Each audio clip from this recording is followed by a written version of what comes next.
अगला अध्याय वर्णाश्रम धर्म तथा नारी धर्म का वर्णन। शिव के भजन, चिंतन एवं ज्ञान की महत्ता का प्रतिपादन। महादेव जी कहते हैं, देवेश्वरी, अब मैं अधिकारी विद्वान और श्रेष्ठ ब्राह्मण भक्तों के लिए संक्षेप में वर्ण धर्म का वर्णन करता हूँ। तीनों काल स्नान, अग्निहोत्र, विधिवत शिवलिंग पूजन, दान, ईश्वर प्रेम, सदा और सर्वत्र दया, सत्य भाषण, संतोष, आस्तिकता, किसी भी जीव की हिंसा न करना, लज्जा, श्रद्धा, अध्ययन, योग निरंतर अध्यापन, व्याख्यान, ब्रह्मचर्य, उपदेश श्रवण, तपस्या, क्षमा, शौच, शिखा धारण, यज्ञोपवीत धारण, पगड़ी धारण करना, दुपट्टा लगाना, निषिद्ध वस्तुओं का सेवन न करना, रुद्राक्ष की माला पहनना, प्रत्येक पर्व में विशेषतः चतुर्दशी को शिव की पूजा करना, ब्रह्म कुर्ज का पान, प्रत्येक मास में ब्रह्म कुर्ज की विधि से मुझे नहलाकर मेरा विशेष रूप से पूजन करना, संपूर्ण क्रियान का त्याग, श्राद्धान का त्याग, बासी अन्न तथा विशेषतः कुल्थिया बोरो धान का त्याग, मध्य और मध्य की गंध का त्याग, शिव को निवेदित नैवेद्य का त्याग, ये सभी वर्णों का समान धर्म है। ब्राह्मणों के लिए ये विशेष धर्म है। क्षमा, शांति, सत्य, अस्तेय, चोरी न करना, ब्रह्मचर्य, शिव ज्ञान, वैराग्य, भस्म सेवन और सब प्रकार के आसक्तियों से निवृत्ति, इन 10 धर्मों को ब्राह्मणों का विशेष धर्म कहा गया है। अब योगियों के लक्षण बताए गए हैं। दिन में भिक्षान भोजन उनका विशेष धर्म है। वह वानप्रस्थ आश्रम वालों के लिए भी उनके समान ही अभीष्ट है। उन सबको और ब्रह्मचारियों को भी रात में भोजन नहीं करना चाहिए। पढ़ाना, यज्ञ कराना और दान लेना, इनका विधान मैंने विशेषतः क्षत्रिय और वैश्य के लिए नहीं किया है। मेरे आश्रय में रहने वाले राजाओं या क्षत्रियों के लिए थोड़े में धर्म का संग्रह इस प्रकार है। सब वर्णों की रक्षा, युद्ध में शत्रुओं का वध, दुष्ट पक्षियों, मृगों तथा दुराचारी मनुष्यों का दमन करना, सब लोगों पर विश्वास न करना, ऋतुकाल में ही स्त्री संसर्ग करना, सेना का संरक्षण, गुप्तचर भेजकर लोक में घटित होने वाले समाचारों को जानना, सदा अस्त्र धारण करना तथा भस्ममय कुंचक धारण करना, गौरक्षा, वाणिज्य और कृषि, ये वैश्य धर्म बताए गए हैं। शुद्धेतर वर्णों, ब्राह्मण, क्षत्रिय और वैश्यों की सेवा शूद्र का धर्म कहा गया है।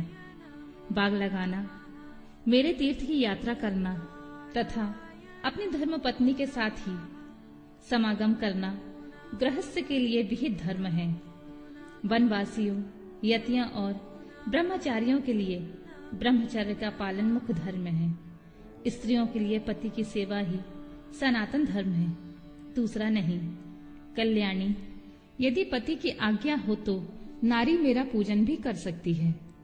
जो स्त्री पति की सेवा को छोड़कर व्रत में तत्पर होती है वह नरक में जाती है। इस विषय में विचार करने की आवश्यकता नहीं है। अब मैं विधवा स्त्रियों के सनातन धर्म का वर्णन करूंगा। व्रत, दान, तप, शौच, भूमि शयन, केवल रात में ही भोजन, सदा ब्रह्मचर्य का पालन, भस्म अथवा जल स्नान, शांति, मौन, क्षमा, विधि पूर्वक सब जीवों को अन्न का वितरण, अष्टमी, चतुर्दशी, पूर्णिमा तथा विशेषतः एकादशी को विधिवत उपवास और मेरा पूजन, ये विधवा स्त्रियों के धर्म है। देवी, इस प्रकार मैंने संक्षेप से अपने आश्रम का सेवन करने वाले ब्राह्मणों, क्षत्रियों, वैश्यों, सन्यासियों, ब्रह्मचारियों तथा वानप्रस्थों और गृहस्थों के धर्म का वर्णन किया है। साथ ही शूद्रों और नारियों के लिए भी इस सनातन धर्म का उपदेश दिया। देवेश्वरी, तुम्हें सदा मेरा ध्यान और मेरे षडक्षर मंत्र का जप करना चाहिए। यही संपूर्ण वेदोक्त धर्म है और यही धर्म तथा अर्थ का संग्रह है। लोक में जो मनुष्य अपनी इच्छा से मेरे विग्रह की सेवा का व्रत धारण किए हुए हैं, पूर्व जन्म की सेवा के संस्कार से युक्त होने के कारण भक्ति तिरेक से संपन्न हैं, वे स्त्री आदि विषयों में अनुरक्त हो या विरक्त पापों से उसी प्रकार लिप्त नहीं होते जैसे जल से कमल का पत्ता मेरे प्रसाद से विशुद्ध हुए उन विवेकी पुरुष को मेरे स्वरूप का ज्ञान हो जाता है। फिर उनके लिए कर्तव्य की विधि निषेध नहीं रह जाता।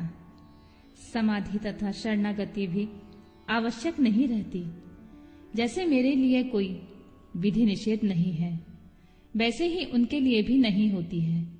परिपूर्ण होने के कारण जैसे मेरे लिए कुछ साध्य नहीं है, उसी प्रकार उन कृतकृत्य ज्ञान योगियों के लिए भी कोई कर्तव्य नहीं रह जाता है। वे मेरे भक्तों के हितों के लिए मानव भाव का आश्रय ले भूतल पर स्थित हैं। उन्हें रुद्र लोक से परिभ्रष्ट रुद्र ही समझना चाहिए, इसमें कोई संशय नहीं है। जैसी मेरी आज्ञा ब्रह्मा आदि देवताओं को कार्य में प्रवृत्त करने वाली है, उसी प्रकार उन शिव योगियों की आज्ञा भी अन्य मनुष्यों को कर्तव्य कर्म में लगाने वाली होती है। वे मेरी आज्ञा के आधार हैं, इसीलिए उनका दर्शन करने मात्र से सब पापों का नाश हो जाता है तथा प्रशस्त्र फल की प्राप्ति को सूचित करने वाले विश्वास की भी वृद्धि होती है।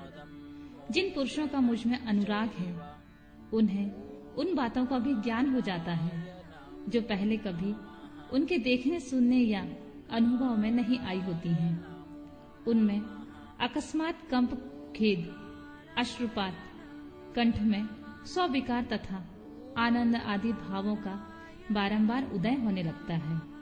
ये सब लक्षण उनमें कभी एक एक करके अलग अलग प्रकट होते हैं और कभी संपूर्ण भावों का एक साथ उदय होने लगता है। कभी विलग्न होने वाले इन मध्यम और उत्तम भावों द्वारा उन श्रेष्ठ सत्पुरुषों की पहचान करनी चाहिए। जैसे जब लोहा आग में तपकर लाल हो जाता है, तब केवल लोहा नहीं रह जाता, उसी तरह मेरा सानिध्य प्राप्त होने पर वे मनुष्य नहीं रह जाते, मेरा स्वरूप हो जाते हैं। उन्हें प्राकृत मनुष्य समझकर विद्वान पुरुष उनकी अवहेलना ना करें।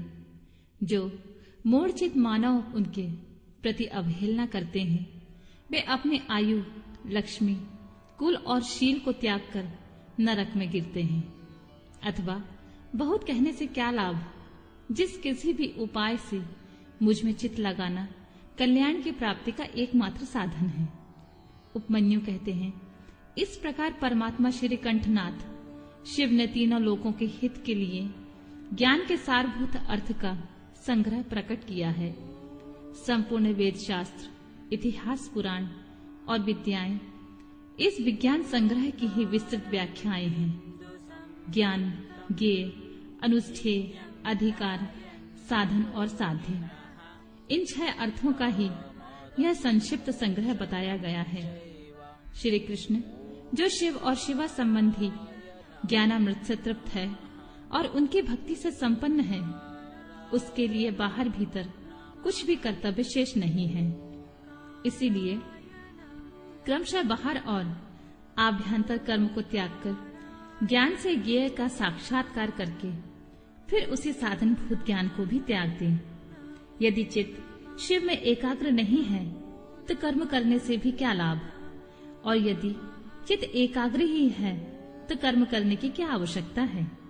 अतः बाहर और भीतर के कर्म करके या ना करके जिस किसी भी उपाय से भगवान शिव में चित्त लगाएं, जिनका चित्त भगवान शिव में लगा है और जिनकी बुद्धि सुस्थिर है, ऐसे सत्पुरुषों को इहलोक और परलोक में भी सर्वत्र परमानंद की प्राप्ति होती है। यहाँ ओम नमः शिवाय इस मंत्र से सब सिद्धियां सुलभ होती हैं। अतः परावर विभूति, उत्तम मध्यम ऐश्वर्य की प्राप्ति के लिए इस मंत्र का ज्ञान प्राप्त करना चाहिए।